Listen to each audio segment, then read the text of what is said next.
what would you do? If you saw a baby crawling toward a frozen lake and no one else was around to stop it? She was just a tutor, hired to teach a little girl in a grieving billionaire's home. But one winter morning, her life and theirs took a turn no one saw coming. What began as a simple job soon became a test of courage, compassion, and the power of second chances. Some families break under pressure. Others are built in the coldest moments. Do you believe one act of love can change everything? Drop a heart in the comments if you believe in second chances. And tell us, what would you have done? The morning light shimmered across Minneapolis, casting long, pale shadows across a city sleeping beneath a blanket of snow.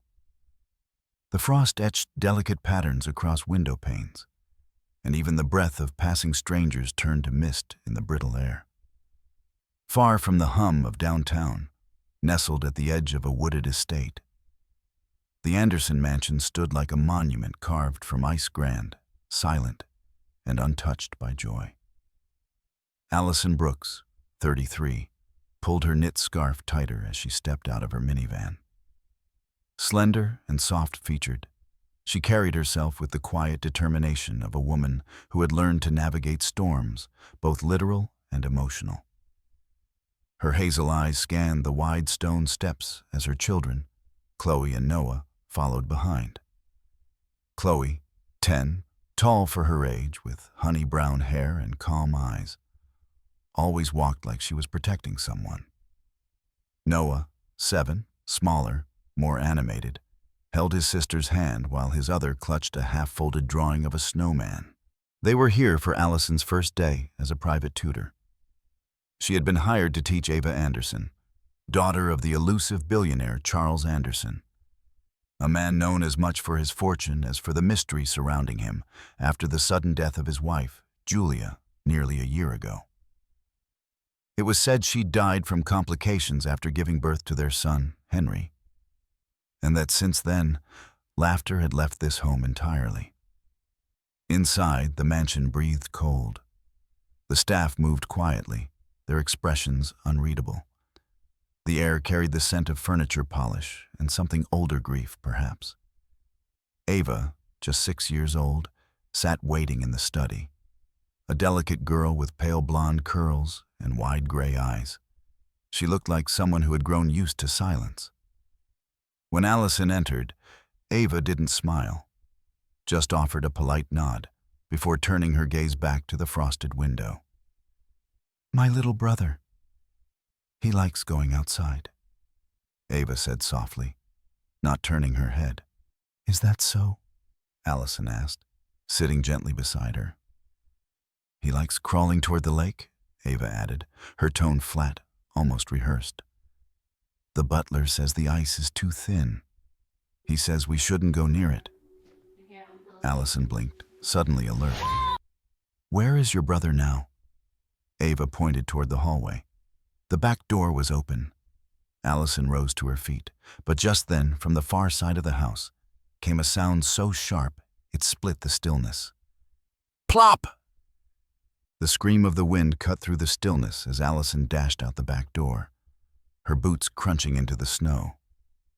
The lake wasn't far, only a stretch of icy garden and frozen grass, but each second dragged like an eternity.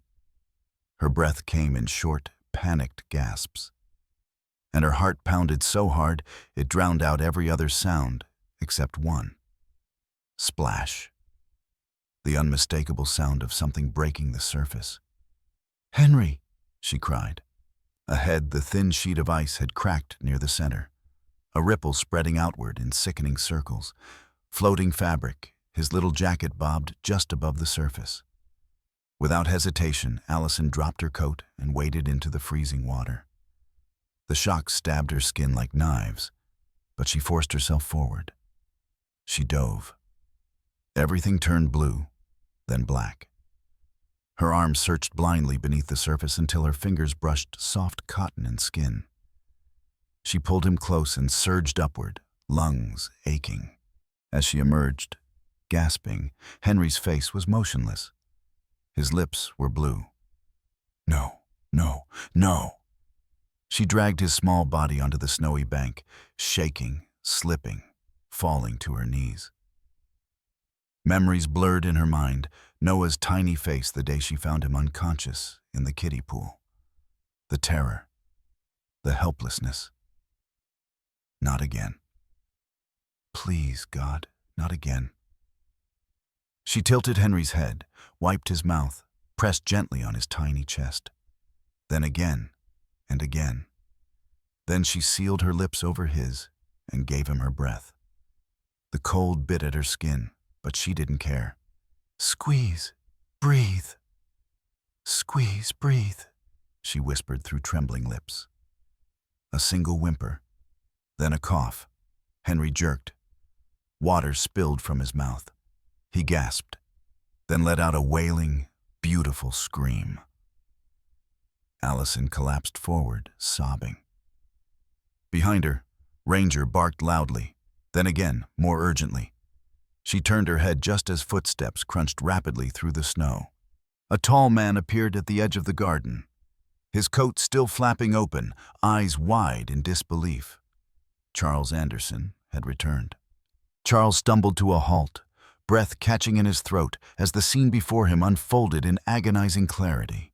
Henry lay motionless on the snow-dusted grass, his tiny chest rising and falling in shallow, raspy breaths. Allison knelt beside him, soaked to the bone, her fingers trembling against his skin. Ava stood frozen nearby, her small hands clasped over her mouth, eyes wide with terror. Charles dropped to his knees. "Henry," he whispered, reaching out with hands that couldn't seem to steady themselves.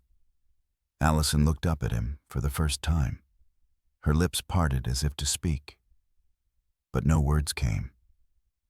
She gently transferred Henry into his arms. The boy's skin was ice cold, his cheeks flushed with red and pale at once. But he was alive. He clung weakly to his father's coat as if searching for warmth. Charles pulled him close, jaw tightening against the lump rising in his throat.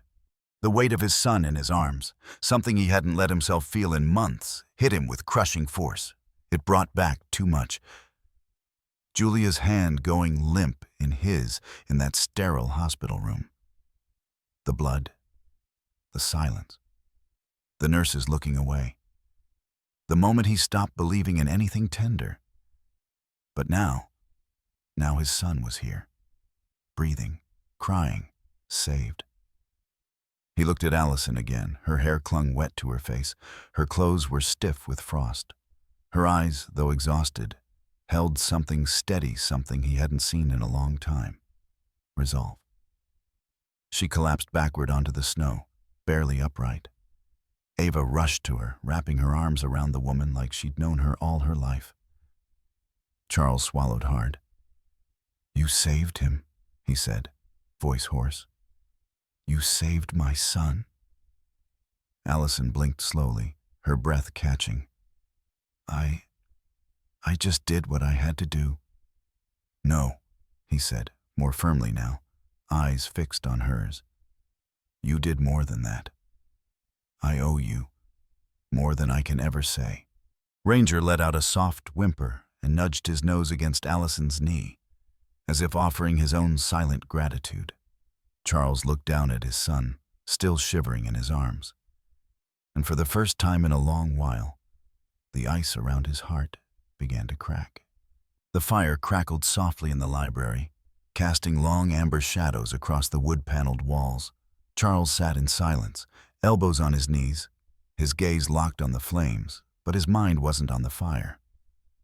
It was on the woman upstairs, drying her children's clothes by the radiator. Her voice a quiet murmur as she helped Ava change into pajamas. She had risked everything today. Not out of obligation, not for money. She had chosen to act from instinct and heart. And that terrified him more than he could admit. Allison descended the staircase slowly, dressed in dry clothes borrowed from the housekeeper. Her face was pale, but her steps were steady. Charles rose as she entered, a hesitation in his posture. like a man trying to speak a language he hadn't used in years. "Sit, please," he said, gesturing to the armchair across from him. She did, folding her hands in her lap. The room was warm, but there was still a tension between them, quiet, unresolved. "I've been thinking," he began, eyes meeting hers, "about today. About what could have happened if you hadn't been here." Allison remained silent, respectful, but wary. "I want to offer you something," he continued, "not just as a tutor, as someone who cares for my children when I can't. I need someone like you." She blinked. "You mean a nanny?" "Not exactly," Charles said. "I'm offering something broader. I want you to be their emotional and academic caregiver. Someone who is here, fully. And if it helps, I'd like to invite you and your children to live in the guest house on the West Wing. It's fully equipped." Private Allison's heart thudded. It was too much, too fast. And yet, at that very moment, laughter echoed down the hall. Chloe and Noah came tumbling in with Ava, the three of them breathless from a snowball fight. Ava was smiling, truly smiling for the first time since Allison had arrived. No words were needed. Allison looked back at Charles and nodded. Snow had blanketed the roof of the guest house in a fresh coat of white, and the windows glowed with amber light as dusk settled in. From the kitchen, the scent of rosemary and something slightly burned drifted into the living room, where Chloe sat curled up with a book, reading aloud, while Henry lay against her chest, thumb in mouth, eyes fluttering. Ava and Noah were building a lopsided tower out of blocks, their laughter blending with the soft crackle of the fireplace. Charles stood at the stove, frowning at a pot of soup that had taken a darker hue than he intended. He stirred slowly, as if somehow that might fix the flavor. Dressed in a cable-knit sweater and jeans, he looked less like a billionaire and more like a man trying, clumsily, but sincerely, to re-enter life. Allison leaned against the counter, arms crossed, a faint smile tugging at her lips. Her presence had become natural in this space. She moved with ease, not as a guest, but as someone who belonged. "Smells interesting," she offered gently. Charles glanced at her with mock offense. "That's rosemary. Or possibly smoke." She laughed softly, the sound filling the room in a way that surprised them both. Dinner was set casually on the kitchen island. No silver platters, no formalities, just mismatched bowls, 2 chipped mugs, and warm bread wrapped in a dish towel. They sat shoulder to shoulder. Allison, Charles, the children, all passing spoons and stories like they'd done it forever. But when Charles took the first bite of the soup, his face tensed. Salt. Way too much of it. Allison raised an eyebrow. "Everything okay?" He hesitated, then chuckled. "I've never cooked for anyone, except her." There was a moment of stillness. Not heavy, just honest. Allison reached for her glass, voice low but steady. "We're all learning how to live again." He looked at her. Really looked. And for the first time in years, Charles laughed. Not politely, not out of obligation, a real full laugh. The snow fell heavier that morning, blanketing the trees and rooftops in a thick silence. Inside the main house, warmth flickered from the hearth. But an unfamiliar cold settled the moment the doorbell rang.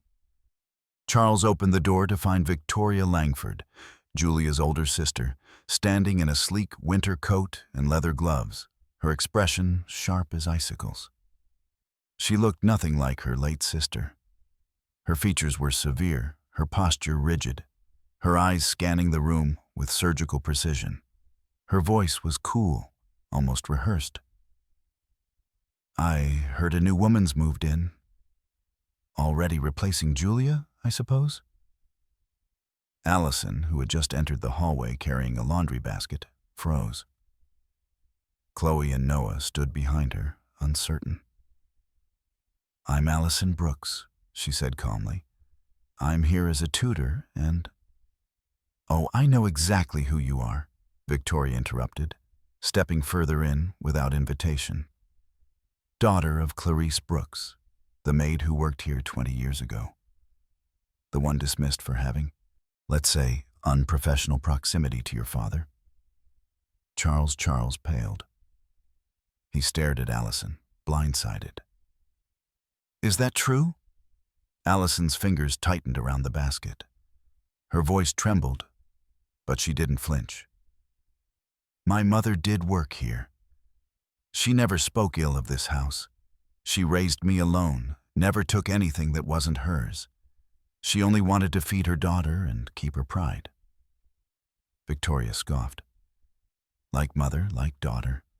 Charles looked between the two women, torn by doubt and old family wounds. He whispered, "Allison, why didn't you tell me?"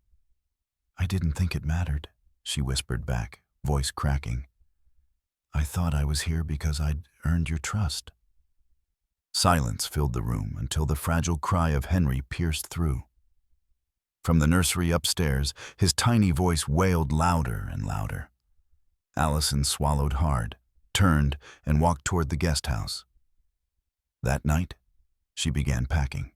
Her hands moved methodically, but her heart splintered with each folded shirt. Henry's cries didn't stop, not even once.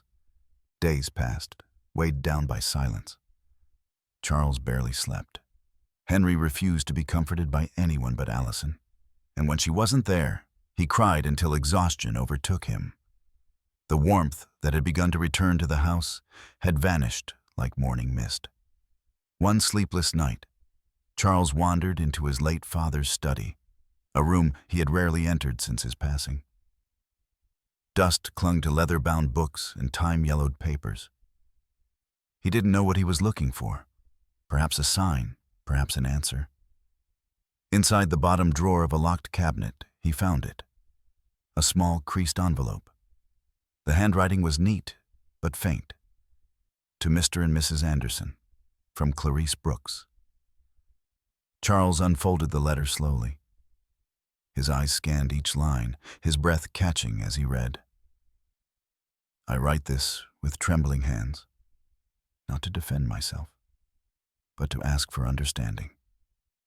I've served your family with dignity, and I never crossed the lines of respect.